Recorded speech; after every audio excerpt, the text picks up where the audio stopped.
Hello दोस्तों, welcome to electronic study. और आज हम बात करने वाले हैं लाभ और हानि के पार्ट 2 की, जिसे हम कुछ क्वेश्चंस के माध्यम से समझेंगे।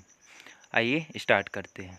पहला क्वेश्चन दिया है, 5 रुपये की दर से 5 रुपये के 6 रुपये की दर से केले खरीद कर 6 रुपये के 5 की दर से बेचने पर कितने प्रतिशत लाभ होगा। यानी कोई दुकानदार है, उसने यदि 5 रुपये के 6 केले खरीदे और 6 रुपये में 5 केले बेच दिए तो उसे कितना लाभ होगा। तो इस प्रकार के क्वेश्चन को हम कैसे करेंगे, आइए समझते हैं। देखिए, एक साइड लिख लेंगे हम रुपए, यानी जो उसकी लागत है और जितने रुपए में उसने बेचे, और दूसरी तरफ लिख लेंगे क्वांटिटी, यानी केले की मात्रा। अब क्या करेंगे, जो पहले समीकरण के केलों की संख्या है उसका गुणा दूसरे समीकरण में करेंगे, और दूसरे समीकरण के जो केलों की संख्या है उसका गुणा पहले समीकरण में करेंगे, जो कि यहाँ पे लिखा भी हुआ है। तो देखिए कैसे करेंगे। देखिए, पहले समीकरण में लिखा था कि 5 रुपये के उसने 6 केले खरीदे थे, तो इसमें हम गुणा किसका करेंगे, दूसरे समीकरण के केलों की संख्या, जो कि कितनी है, 5 है।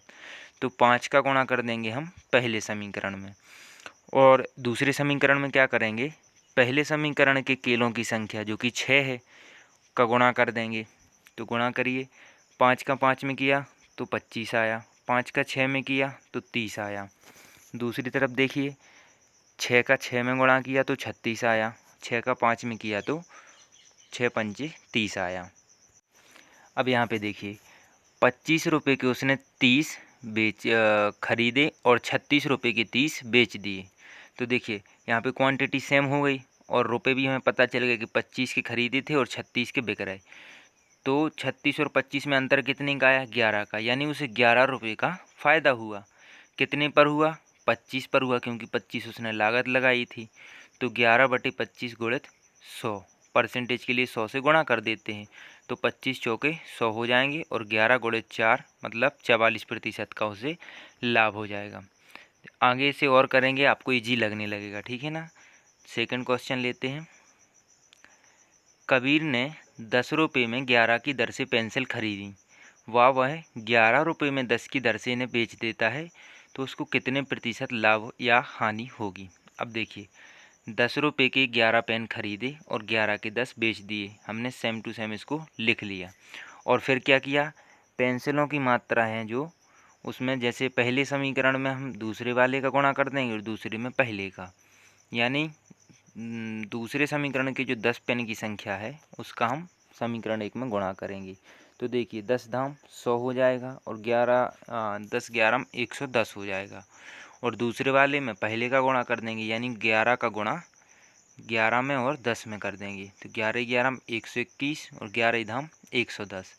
अब देखिए यहाँ पे 110 पेंसिल आ गई, उसने 100 रुपये की 110 पेंसिल खरीदी और 121 रुपये की 110 बेच दी। 100 की चीज़ 121 में बेची जा रही है, यानी उसे कितने का फ़ायदा हो रहा है, 21 रुपये का। तो आई होप कि आपको अब ये क्लियर हो गया होगा। एक क्वेश्चन और समझ लेते हैं। यहाँ पे दिया है, 15 रुपये में 6 की दर से पेंसिल खरीदी जाती हैं और 5 रुपये में 4 की दर से बेची जाती हैं, तो लाभ या हानि प्रतिशत क्या होगा। अब देखिए, 15 की 6 खरीदी और 15 की 4 बेच दी, तो 15 की 6 वाले में हम 4 का गुणा करेंगे, क्योंकि दूसरे समीकरण वाले की जो संख्या है उसका हम पूरे समीकरण में गुणा करते हैं, ठीक है ना, और दूसरे वाले में पहले की संख्या का। तो 15 चौके 60 और 6 चौके 24। अब देखिए, 5 छक्का 30 आ गया और 6 चौके 24। अब ये पता चल गया हमें कि 60 रुपये में उसने 24 पेंसिल खरीदी थी और 30 रुपये में ही उसने 24 बेच दी, यानी उसे 30 रुपये का फ़ायदा हुआ। और 30 का कितने पर, 60 रुपये पर, तो 30/60, और परसेंटेज निकालना है तो गुणित 100 कर लेंगे। अब इसको काट देंगे तो आ जाएगा 50%, यानी उसे 50% का इसमें लाभ हुआ। तो आई होप कि आपको ये तीनों क्वेश्चन समझ में आ गए होंगे। क्योंकि इस प्रकार के क्वेश्चन प्रीवियस ईयर में देखे गए हैं, इसलिए मैंने ये क्वेश्चन इसमें इंक्लूड किए थे। आइए आगे समझते हैं। दिया है, एक दुकानदार अपने सामान पर क्रय मूल्य से 20% अधिक अंकित मूल्य रखता है, वह अंकित मूल्य पर 10% की छूट देता है, तो उसे लाभ कितने प्रतिशत होगा। देखिए, अंकित मूल्य हम समझ चुके थे कि वह मूल्य जो किसी वस्तु पर डला रहता है, ठीक है, यानी उसका प्रिंट रेट। तो इसे समझते हैं। अब वस्तु का जो विक्रय मूल्य होगा वो तो 100, माना कि हमने 100 रुपये है, ठीक है ना। यदि उसका क्रय मूल्य मान लो 100 रुपीज़ है, अब अंकित मूल्य क्वेश्चन के हिसाब से कितना 20% अधिक है, यानी 120 रुपये हो गया। और इसमें आगे क्या लिखा है, वह अंकित मूल्य पर 10% की छूट, यानी 120 रुपये जो अंकित मूल्य है उस पर 10% की छूट दे रहा है। तो इसका 10% निकालेंगे तो कितना आएगा 12, यानी 120 रुपये पर 12 रुपये की छूट दे रहा है। तो विक्रय मूल्य कितना होगा 108 रुपये, जबकि हमारा क्रय मूल्य कितना था 100 रुपये, और 108 में बेच रहा है, तो उसे फ़ायदा कितने का हुआ 8 रुपये का, और 8 रुपये मतलब 8%, ठीक है ना। आई होप कि आपको समझ में आ गया होगा। एक और समझते हैं। किसी वस्तु का अंकित मूल्य 500 रुपये है, वह दुकानदार 5% की छूट देता है, फिर भी 25% का लाभ कमाता है, तो वस्तु का लागत मूल्य क्या होगा। अब देखिए, अंकित मूल्य दिया है 500 रुपये और उस पर छूट कितनी दी जा रही 5%, तो 500 का 5% निकालेंगे तो आ जाएगा 25। तो 500 में से 25 घटाया तो 475 मिला। अब जो हमें 475 मिला वो क्या मिला कि 125 का 25% का लाभ कमाता है, यानी 125% होगा, क्योंकि 100 का तो क्रय मूल्य था और इन्होंने कहा फिर भी 25% का लाभ कमा रहा, यानी 475 रुपये में वस्तु बेचने पर उसे 125% का लाभ हो रहा। और क्वेश्चन में लागत मूल्य पूछा है, यानी 100% की वैल्यू, तो 100% बराबर रख लेंगे x। अब इनका कर लेंगे हम तिर्यक गुणा, 100 गुणित 475 बटे 125, इनको काट देंगे तो मिल जाएगा 95 गुणित 4, और इनका गुणा कर लेंगे तो हमें क्या मिल जाएगा 380 रुपये, जो कि हमारा क्रय मूल्य हो जाएगा, यानी लागत मूल्य हो जाएगा। आगे समझते हैं। किसी वस्तु के क्रय मूल्य व विक्रय मूल्य का अनुपात 20:21 है, तो लाभ प्रतिशत क्या होगा। अब देखिए, मान लीजिए कोई चीज़ 20 रुपये की खरीदी और 21 में बेच दी, फ़ायदा कितने का हुआ 1 रुपये का।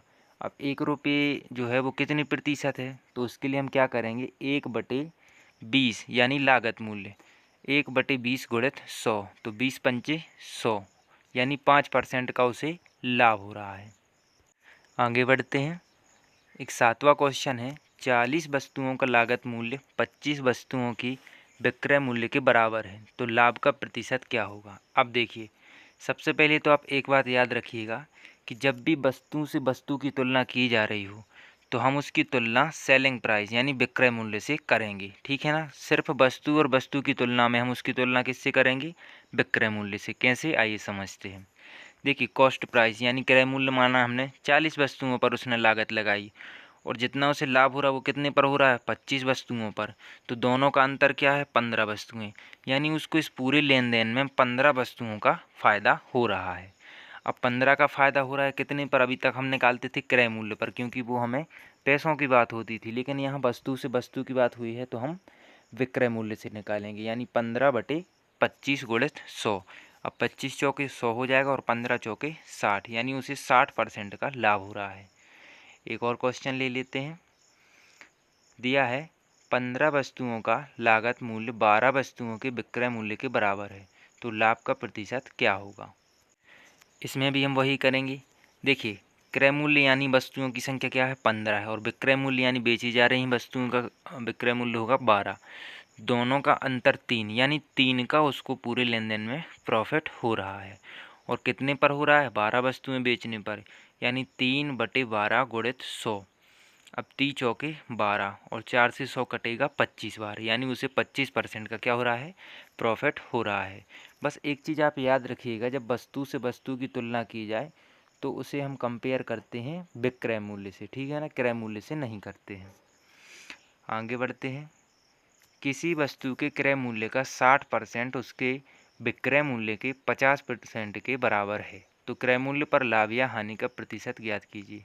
देखिए, कोई वस्तु है उसका क्रय मूल्य का जो 60% है, यानी हम लिख लेंगे CP, यानी क्रय मूल्य का मतलब गुणा 60% बराबर किसके है विक्रय मूल्य के 50% के। बिल्कुल ज्यों का त्यों हम लिख लेंगे जैसा क्वेश्चन में कहा जा रहा है। अब देखिए, परसेंट से परसेंट को काट देंगे और एक जीरो से एक जीरो काट देंगे, लिख लेंगे हम क्या CP/SP बराबर 5/6। अब देखिए, ₹5 की कोई चीज़ खरीदी आपने और 6 में बेच दी, तो 1 का फ़ायदा हो गया। अब यहाँ रुपयों की बात हो रही है तो हम तुलना किससे करेंगे? क्रय मूल्य से। कैसे? 1 बटे कितने पर फ़ायदा हुआ? 5 पर, यानी 1 बटे 5 गुणित परसेंटेज के लिए 100 लगा लेंगे, तो 5 बीसम 100 हो जाएगा, यानी उसे इसमें कितने का फ़ायदा हुआ? 20% का लाभ हुआ। एक क्वेश्चन और समझ लेते हैं। यदि 15 मेज़ों का क्रय मूल्य 20 मेज़ों के विक्रय मूल्य के बराबर है तो हानि या लाभ प्रतिशत क्या होगा? सबसे पहले तो देखिए, आपने 15 वस्तुएं खरीदी कितने भी रुपए में और उतने ही में आपने 20 बेच दी, तो आपको हानि हो जाएगी। तो हानि कितने की हुई? 5 की। अब 5 कैसे पता करेंगे? तो देखिए, 5 मैंने आपको अभी भी बताया कि जब वस्तुओं वस्तुओं की बात हो तो विक्रय मूल्य से तुलना करेंगे। विक्रय मूल्य क्या है? 20। तो 5 की हानि हुई 5 बटे 20 गुणित 100। अब 20 पंचे 100 और 5 गुणित 5 कर देंगे तो आ जाएगा 25% हानि, जो कि आपका आंसर हो जाएगा। तो आज की क्लास में बस इतना ही। हमारी तीसरी क्लास में भी हम कुछ लाभ हानि के क्वेश्चंस को सॉल्व करेंगे। और कुछ स्टूडेंट का कहना था कि सर सिलेबस के अकॉर्डिंग करवाइए, तो आप लोग देख सकते हैं साफ साफ मेंशन किया गया है आपके सिलेबस में कि लाभ और हानि और बट्टा ये सब आपको आएंगे, इसीलिए हम इस क्लास को कर रहे हैं।